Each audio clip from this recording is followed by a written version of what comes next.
Ravens flock. The flock rundown is the place to be. My man Ryan has been a lifelong Ravens fan since he was born. So I'm telling you now, it's about to go down. The podcast, the flock rundown.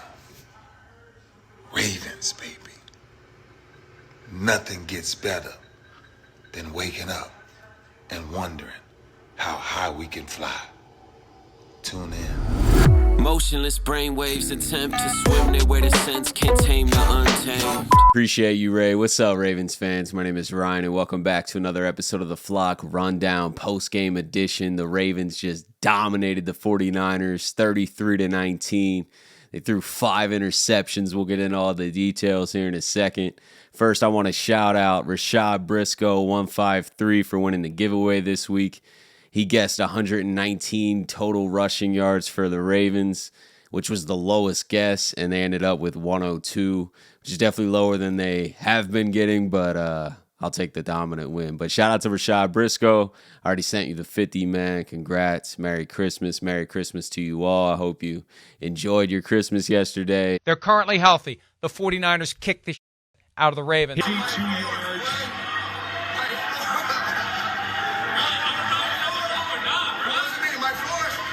Let's dive into the game. Start with the 5 interceptions, man. Shout out to Kyle Hamilton for 2 of them.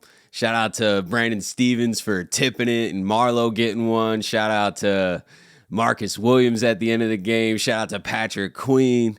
I mean, everybody was involved. Shout out to Mike McDonald. I feel like this defense came to play, man. And a lot of those interceptions were tipped passes, but that's because the coverage was so tight.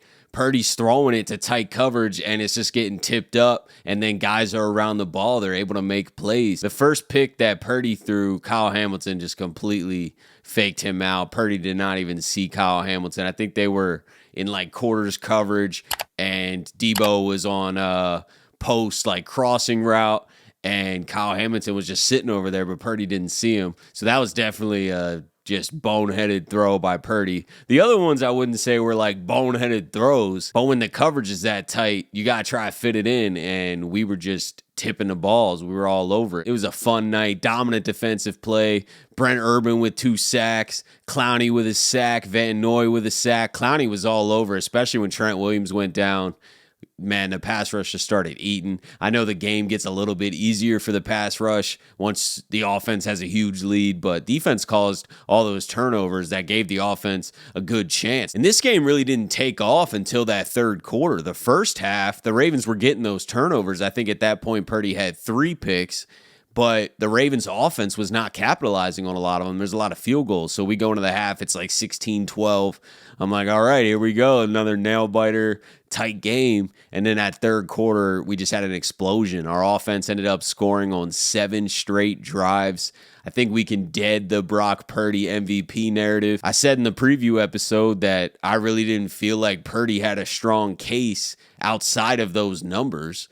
And now I think he's just completely out of the race. You can't throw 4 interceptions, in the biggest moment, Christmas night, the end of the season against the other best team in the league. And then you can't have the other MVP guy that you're battling against, Lamar Jackson, throw for 250, rush for 50, 2 touchdowns, and 0 turnovers. So, I mean, Lamar played really well, kept so many plays alive as he always does. Crazy arm angle throws, just making things happen, man. Getting the ball to Zay. Zay had a huge game. Shout out to him. 9 catches, 70 yards, touchdown. That Grinch celebration was sick. I love that celebration. Lamar Jackson definitely took a leap in that MVP race. He may very well be leading the MVP race. Like I said in the pregame show, I don't really care about the MVP. It'd be cool just to add another MVP, but if it doesn't go with a Super Bowl, I don't care. I'd rather have the Super Bowl all day. Lamar's already won a unanimous MVP. He's not going to win a unanimous MVP this year.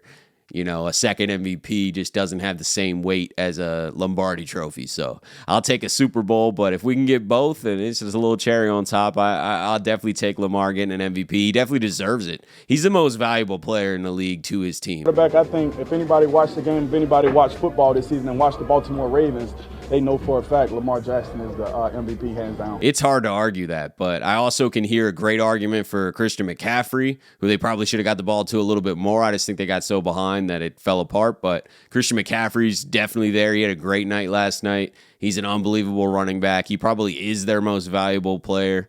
And then Tyreek Hill to the Dolphins, extremely valuable. So I could hear a case for those guys for MVP. If Josh Allen steamrolls and wins out, Josh Allen has the stats.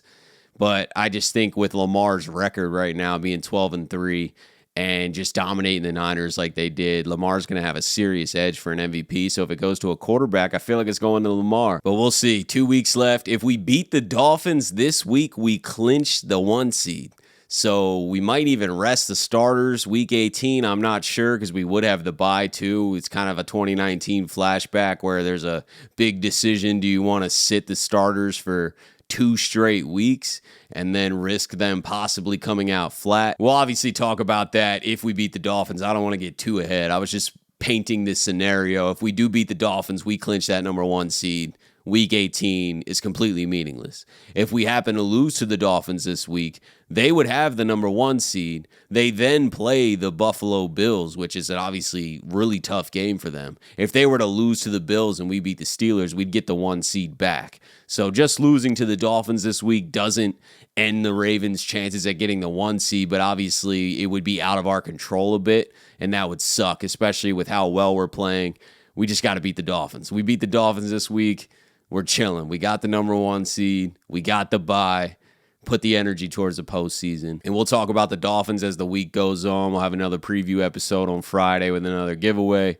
But it's a big game. It's a bigger game than this Niners game. I feel like the Niners game was a great test for this team.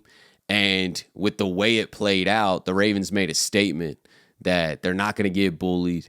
They are the bully. They are the best team in the NFL. They just showed the world that. You need to walk with that mentality into every game, and I feel like they do. I feel like they will. They got the leaders. And big shout out to the offensive line. I'm pretty hard on the offensive line. I know the fan base is pretty hard on the offensive line, especially with Ronnie Stanley, and Moses hasn't been playing great, but I feel like collectively as a unit, they did their job. I mean, that 49ers defensive front, Hargrave played, Bosa was out there, Chase Young was out there, and Lamar kept a lot of things alive himself, but I'm just saying the line held up compared to the past few weeks tremendously better. I feel like if this line can play at that level, play with that kind of motivation, play with that kind of focus, and have their feet under them like they did, we definitely can keep this train rolling strong into the playoffs and make a run here, because that offensive line is crucial. I felt like that was like the biggest weakness on our team right now, and they shined in the biggest moments. So we just got to see that consistency. But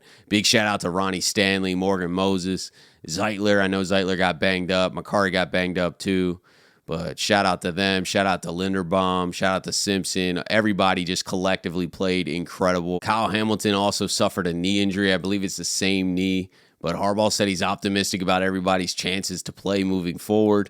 He walked off with a limp and he didn't come back, but it was at the end of the game. We were up 3 scores at that point, and he seemed like he was smiles and was happy on the sideline. So hopefully it's minor. You know, he's a dog. He's going to fight through whatever's going on, but as long as there's no damage, structural damage or tears or anything like that, I feel like he can play through it. We're going to need him versus the Dolphins. When Kyle Hamilton went down in that game, I was like, no, like the perfect game just got spoiled, because like we said, this Ravens-Niners game really didn't mean a lot standings-wise. We still had to play the Dolphins for the 1 seed, win or lose against the Niners. So you just don't want to have a serious injury to such a key player. And Kyle Hamilton has become extremely important player to this defense. But yeah, man, dominant win.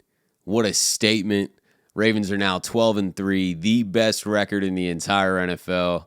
And I'm feeling good. I'm feeling confident. I've been feeling confident. We've won 9 of 10. We've won 5 straight. There's no reason not to feel confident, but this week will determine everything, because we have to beat the Dolphins still, or the 1 seed is out of our hands. Not to say we still can't go on a Super Bowl run or anything like that, but when the 1 seed in the bye is right there in front of you, 1 game away, 1 win away, I feel like you got to go get it. You know what I mean? And you can't just start losing games now at the end of the season. Let's just roll into the playoffs hot, get a bye, and jump to the divisional round. We're 2 games away from the Super Bowl at that point. That's definitely the path I want. The playoffs run through Baltimore. But let me know your guys' thoughts about the game. I'm sure it's good. How are you feeling the rest of the season? How are you feeling about the Dolphins this week?